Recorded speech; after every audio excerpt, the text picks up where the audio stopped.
So the first thing you want to do is you want to find a low wall to practice on. If you're really struggling to get up a wall, you won't be able to focus on your technique as well. So just find something comfortable so you can make every time.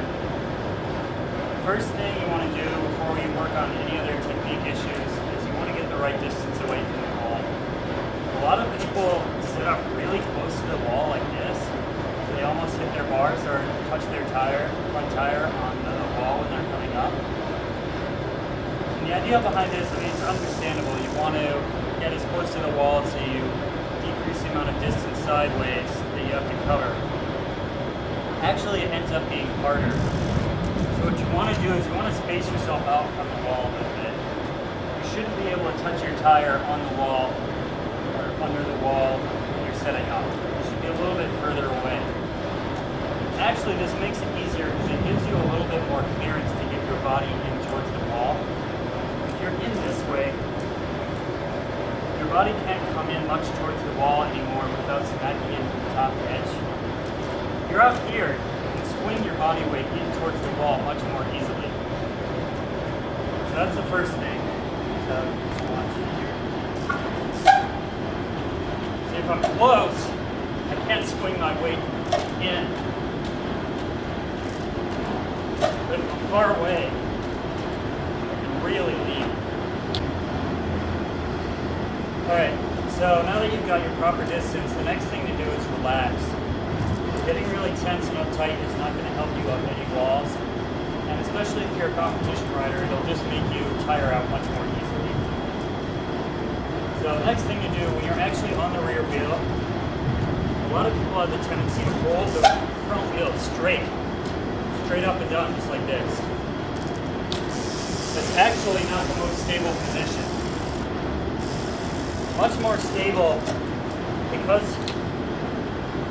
your front foot is so much far in front of your back foot.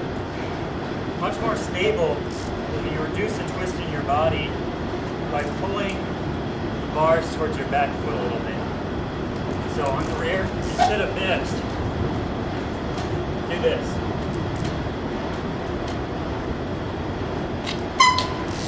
Okay. So another bad habit, one that I definitely had, a lot of people, either from watching old TRA videos or from some advice they picked up somewhere along the line, have learned to really try to smash the rear wheel down as much as possible and put a lot of punch into their preload. So I can show you that.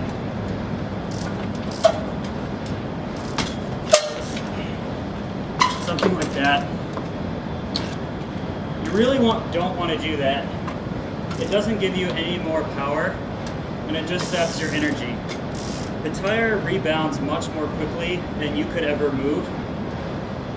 So all that energy just ends up shocking through your knees and spinal cord and doesn't actually help you get up the wall at all. So the first thing you should do if you're trying to reform your technique is you should practice doing side hops without using the down motion at all. In other words, start at the bottom of the preload and go straight up.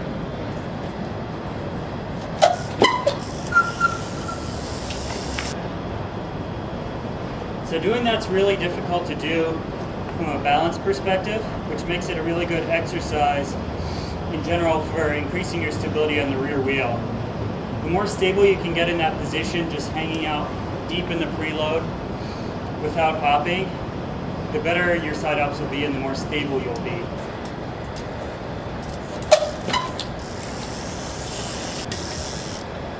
So after you've practiced that, or when you're doing a bigger side hop where you can't just fool around like that,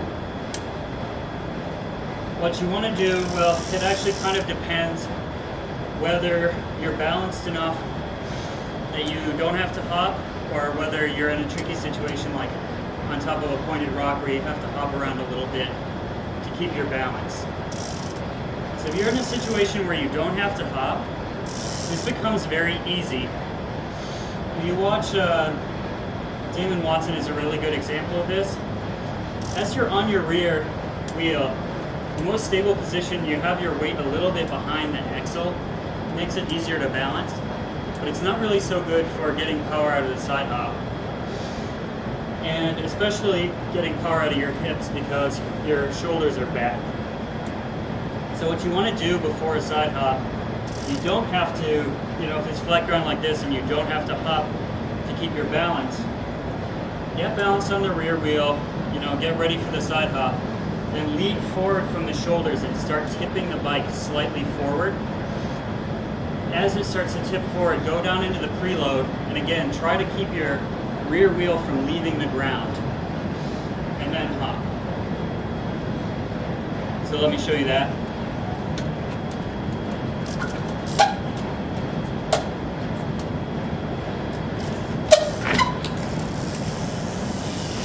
In general, given how you tend to hold your weight back to be stable on the rear wheel, if you go straight into the preload, just preloading, you're going to tend to hop backwards. And then you're going to land further backwards of where you want to be on the side hop. And also your weight, since it's being thrown backwards, you're not going to get all your lift up. You're going to waste some of it in going backwards. So to fix that, you kind of have to think about forward hopping at the same time as the preload. This is very similar body motion to what I just showed you with leaning forward, except this time you're going to be hopping at the same time. Again, in all situations, if you've got the balance, try to limit the amount that you preload.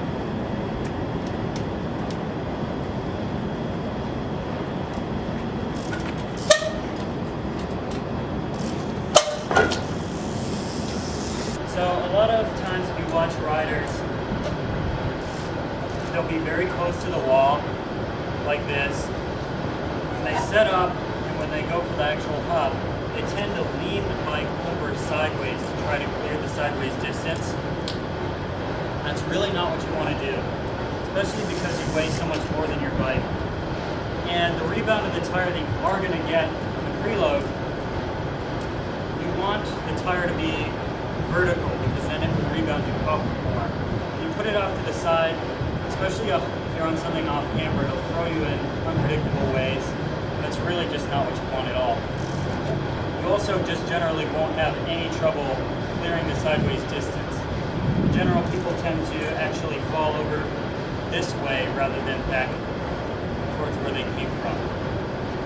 So if you look from the front, what I'll do is I'll set up far away, and then I'll swing my weight in between my rear tire and the wall. So that way I'm clearing some of the distance and I'm setting up to hop sideways. And that clearance is something that you don't have if you set up too close. And another thing, since you're going to be tilting your handlebars one way to make yourself more stable on the rear, during an actual hop you want to think about turning them the other way just to make sure that the bike is vertical during the hop.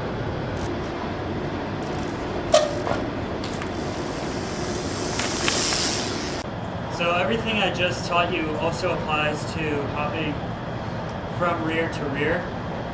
The only difference there is, especially if you're going with your back foot towards the wall, you're going to have to lean into the wall quite a bit more. That's just kind of the way it is. You can set up more parallel to the wall, but the more parallel to the wall you get, the harder it is to swing the bike over that way. And it's a little bit more dangerous, especially if you're going onto something slippery. You kind of want your tire to hit diagonally as much as possible and not parallel with the wall.